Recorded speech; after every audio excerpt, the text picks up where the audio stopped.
बाप और बेटे और उल कुदस के नाम में आमीन। ये साल के दौरान 33वें एतवार की इबारत का पैगाम है। पहली तिलावत दानियल नबी की किताब उसके 12वें बाब की पहली 3 आयात। जब वक्त आएगा तो तेरी उम्मत रिहाई पाएगी। मज़मूर 16 में जमायती जवाब है, ए खुदावंद मेरी हिफाजत कर, मैं तेरी पनाह लेता हूँ। दूसरी तिलावत अब्रानियों के नाम खत उसके 10वें बाब की 11वीं से 14वीं और फिर 18वीं आयत में लिखा है कि एक ही कुर्बानी चढ़ाने से उसने उनको जो मुकद्दस किए जाते हैं हमेशा के लिए कामिल कर दिया है। नाराए हम्द है, जागते रहो और हर वक्त दुआ करते रहो ताकि तुम इब्ने इंसान के सामने खड़े होने के लायक ठहरो। अंजील मुकद्दस बामुताबिक मुकद्दस मरकस उसके 13वें बाब की 24वीं से 32वीं आयत में वो अपने बरगजीदों को चारों अतराफ से फ्राहम करेगा। मेरे जो आज की इबारत का पैगाम हमें आखरत के बारे में बताता है, इल्मुल आखरत के बारे में और खुदाम यसु मसीह की आमद सानी के बारे में। क्योंकि साल अख्ताम पजीर होने को है, इस साल का जो है ये आखिरी 2 अतवार बाकी हैं। आने वाला अतवार जो है वो खुदावंद यसु मसीह बादशाह की ईद मनाई जाएगी। और जब खुदावंद यसु मसीह बादशाह की ईद मनाई जाती है, यसु बादशाह की ईद, तो उसके बाद आमद के अयाम शुरू होते हैं और जो लतूरी साल के पहले दिन होते हैं ताकि हम क्रिसमस की तैयारी करें। कलीसिया ने आमद के पहले अतवार में भी आमद सानी की बात को ही रखा है और जो साल के आखिरी अयाम हैं उनमें भी हम आमद सानी ही को देखते हैं ताकि इंसान ये जाने कि ये दुनिया जो है ये ख़त्म होने वाली है, ये अब्दी दुनिया नहीं है, ये फ़ानी दुनिया है और इस दुनिया के बाद एक अब्दी दुनिया है, इस दुनिया के बाद एक हमेशा की ज़िंदगी है। और आज की पहली तिलावत जो कि दानियल नबी की किताब में से ली गई है, दानियल नबी की किताब जो है वो एक मुकाशफाती किताब है। उसमें जो तारीख़ी तौर पर वाक़यात नज़र आते हैं, जो बातचीत नज़र आती है, जो किरदार नज़र आते हैं, वो नज़र आते हैं खुदाम यसु मसीह से 500 साढ़े 500 साल पहले के, जब नबूकदनेस्सर बादशाह ने सबको असीर करके ले गया। मगर हकीकत में ये किताब जो है वो खुदाम यसु मसीह से 166 साल पहले लिखी गई, जब अंताकस चहारम की हज़ारसानी शुरू हुई और उसने जो यहूदियों को, यहूदी ईमान को ख़त्म करने की कोशिश की। उसने चाहा कि उसकी पूरी सल्तनत में एक ही ईमान, एक ही तरह के लोग हों और एक ही तरह की कुर्बानियाँ चढ़ाएँ, एक ही तरह के देवी देवताओं को माने। तो इसलिए उसने जो है इस ईमान को मिटाने की कोशिश की। तो फिर ये मुकाशफाती किताब लिखी गई जिसमें लोगों को ये हौसला दिया गया कि ये जो निज़ाम है ये ख़त्म हो जाएगा। जितना भी जुल्म है, जितनी भी तकलीफ़ है, ये अगर जितनी भी बढ़ जाती है फिर भी खुदा अपने बरगजीदों को बचाएगा। वो अपने मुकर्रब फरिश्ते माइकाइल को भेजेगा, वो जो है वो लोगों को रहाई देगा। अजियत होगी, तकलीफ़ बहुत होगी, मगर उस तकलीफ़ के बाद जो है वो जो ईमानदार है वो नूर की मानन चमकेंगे।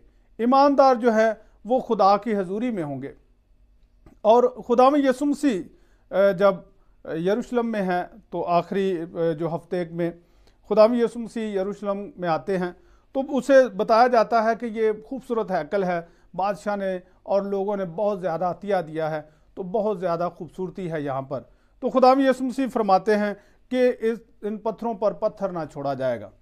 तो इस बात का जो तजस्सुस है वो पतरस, यकूब, यूहन्ना और इंद्रियास को मजबूर करता है कि वो खुदाम यसु मसीह से पूछें कि आने वाले वक्त के बारे में बता। तो 13वें बाब में हम 2 तरह की बातें देखते हैं। एक तो खुदाम यसु मसीह ने जब कहा कि इस पत्थर पर पत्थर ना छोड़ा जाएगा, यरूशलेम तबाह किया जाएगा, तो उसके बारे में खुदाम यसु मसीह उन्हें बताते हैं। ये वाक़या सन 70 में पेश आया। खुदाम यसु मसीह ने फरमाया कि ये पुश्त ना गुजरेगी कि वाक़या हो जाएगा। और सन 70 में जब डोमिशियान कैसर था तो उसने अपने बेटे जनरल तीतस को भेजा ताकि वो जो है वो यरूशलेम पर हमला करे, और उसने एक लंबा अरसा इसका मुहासरा किया, लोगों के लिए खुराक और पानी का निज़ाम जो है बिल्कुल बंद कर दिया, और आखिर जो है वो लोगों ने फाटक खोल दिए और बहुत ज़्यादा कत्लेआम हुआ और हैकल को गिरा दिया गया, यरूशलेम को आग लगा दी। फिर दोबारा फिर यहूदियों और इसराइल के लोगों के हाथ में यरूशलेम नहीं आया, सबको जो है वो बहुत सारे लोगों को मार दिया गया, बाकी जो है तितर बितर हो गए। खुदा यीशु मसीह ने पहले से अपने लोगों को, ईमानदारों को इस बारे में बताया कि वो वक्त दिन बहुत ही अज़ियतनाक होगा, इसलिए जो छत पर है वो कोई चीज़ लेने नीचे ना उतरे, जो बाहर है वो कपड़े लेने या कोई ज़रूरी चीज़ लेने के लिए घर ना आए, जहाँ जहाँ है वहाँ से ही वो भाग जाए और पहाड़ों पर चला जाए, क्योंकि ये दिन बहुत अज़ियतनाक होंगे। और वाकई ऐसा हुआ। सन 70 में तीतस ने बहुत ही बुरी तरह से यरूशलेम को जला दिया, और जो मसीही हैं वो बच गए, क्योंकि मसीही पहले से ज़हनी तौर पर तैयार थे। मेरे जो आज की ये दोनों तलावतें जो है वो आने वाले वक्त के बारे में हमें बताती हैं। आने वाला वक्त क्यों अहम है, आने वाला वक्त जानने से हमें क्या फ़ायदा होता है। जैसे अगर हमें पता है कि हमने कहीं पर जाना है और हम गाड़ी के बारे में मालूमात हासिल करते हैं कि कितने बजे चलेगी, तो उसके बाद हमें तैयारी करने का अच्छा मौका मिलता है कि हम जो है वो तैयार हो जाएं कि इतने बजे गाड़ी चलेगी। और दूसरी तरफ जब हम कोई अद्वियात लाते हैं, कोई चीज़ बाज़ार से लाते हैं जिन पर उनकी तारीख लिखी है कि ये इस दिन एक्सपायर हो जाएगी, तो हमें उससे पहले उसे इस्तेमाल करना है। अगर हम उसकी एक्सपायरी डेट की तरफ नहीं तवज्जो देते तो वो चीज़ जो है वो ख़राब हो जाएगी और हमें नुकसान दे सकती है। तो इसके लिए क्या ज़रूरी है कि अगर हमने कहीं पर जाना है तो हम पहले से तैयारी रखते हैं, उस वक्त पर पहुंचने की कोशिश करते हैं, और अगर कोई चीज़ हमारे पास है तो हम उसे वक्त के रहते रहते इस्तेमाल करते हैं।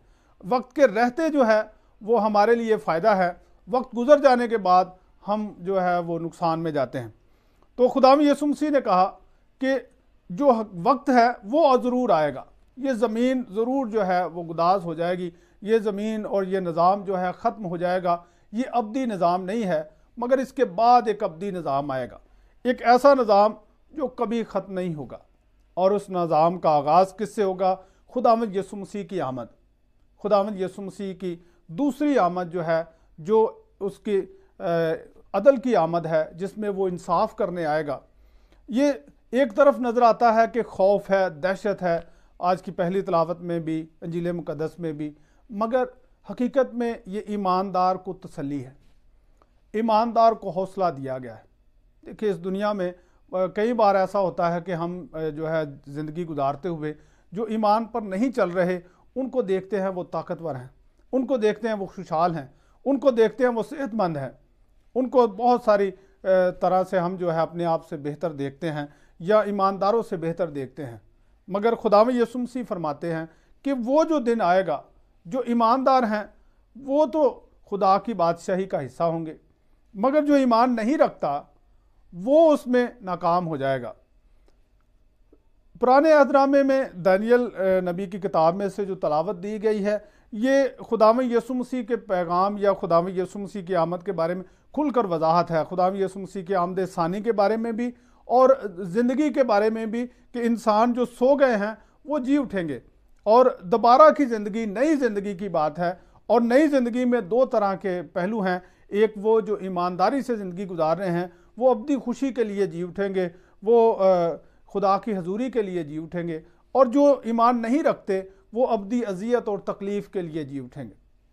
खुदावंद यीशु मसीह अपने शागिर्दों को इस बारे में बताते हैं कि सूरज तारीक हो जाएगा, चाँद जो है अपनी रोशनी ना देगा, आसमान के सितारे गिराए जाएंगे। और ये जो है वो खौफ के लिए नहीं है, ये जानने के लिए है कि ये जो निज़ाम है ये बदलेगा और नया निज़ाम होगा। नया निज़ाम क्या है कि खुदावंद यीशु मसीह आएंगे, उनकी आमद होगी और वो अपने फरिश्तों के साथ आएगा, फरिश्ते जो हैं उसके साथ होंगे और वो उसकी जो है खिदमत करेंगे, उसके हुक्म को मानेंगे। और फरिश्तों का क्या काम है, वो क्या करेंगे? वो बरगज़ीदा लोगों को इकट्ठा करेंगे, वो ईमानदारों को इकट्ठा करेंगे और ईमानदारों को खुदा के हजूर में फ़राहम किया जाएगा। अब जो शागिर्द चाहते हैं, शागिर्द डेट चाहते थे, एग्जैक्ट डेट चाहते थे कि हमें वो दिन बता दिया जाए कि कौन सा दिन है। तो खुदावंद यीशु मसीह फरमाते हैं कि ये दिन किसी को नहीं पता, ये खुदा को ही पता है, खुदा बाप ही जानता है, ये उसका मंसूबा है। वो बेटे को भी नहीं बताता, बेटे को भी नहीं इसके बारे में इल्म, फरिश्ते भी नहीं जानते। मगर एक चीज़ खुदावंद यीशु मसीह कहते हैं कि अंजीर के दरख्त से सीखो। अंजीर का दरख्त साल में 2 बार फल देता है। जब ये फल देता है तभी इस पर पत्ते होते हैं और तभी जो है ये शादाब होता है, तभी जो है वो लहलहाता नज़र आता है। इसके अलावा वो जो है वो बिल्कुल ही वीरान सा नज़र आता है। जब पतझड़ होती है तो बिल्कुल वीरान सा नज़र आता है। तो खुदावंद यीशु मसीह ने कहा कि जब उसकी डालियाँ नरम होती हैं तो पता चलता है कि गर्मी नज़दीक है, क्योंकि वो गर्मी आते और गर्मी जाते वक्त फल देता है। तो इसलिए जो है वो उसकी हालत को देखकर तुम्हें अंदाज़ा हो जाता है कि अब मौसम जो है बदलने वाला है। इसी तरह इंसान की ज़िंदगी, इर्द गिर्द के हालात जो वो हमें बताएंगे कि अब जो है वो हमें तैयार रहना है। और दूसरी बात यह है कि खुदावंद यीशु मसीह की आमद के लिए हमें हर वक्त तैयार रहना है। जो हर वक्त तैयार है, जैसे खुदावंद यीशु मसीह अक्सर अपनी पेशगोइयों में, अक्सर तमसील में वो कहते हैं कि वो गुलाम जो जागता रहता है उससे उसका मालिक खुश होगा। वो गुलाम जिसे 5 तोड़े दिए गए, 5 कंतार दिए गए, उसने मेहनत की, उसने डबल किया, तो उसे कहा जाएगा कि आप उस बादशाही में शामिल हो, उस खुशी में शामिल हो। तो जो गुलाम सोया होगा वो शामिल नहीं हो पाएगा। वो कमारियाँ जो बिल्कुल तैयार हैं, जिनके पास उनकी शमाएँ, उनके दिए जो हैं वो रोशन हैं, वो तेल उनके पास है, जागती हैं, वो दुल्हा के साथ जाएंगी। और जो तैयार ही नहीं हैं, जिन्होंने अपनी चीज़ें मुकम्मल नहीं की, उनके पास ये वक्त नहीं होगा कि वो तैयारी कर लें। इसलिए हर वक्त तैयार रहना ज़रूरी है।